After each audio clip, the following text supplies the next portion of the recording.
Pale Funch, and this is how to make your own nautical centerpiece.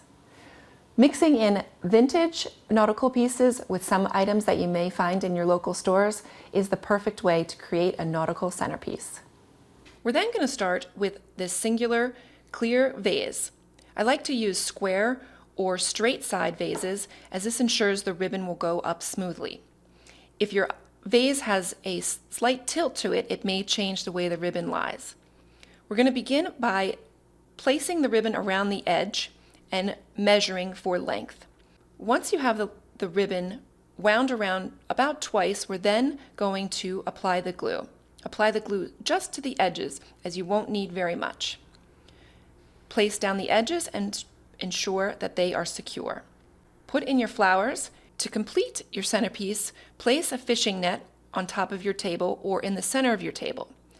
Then place the nautical glass balls and nautical themed votives on top.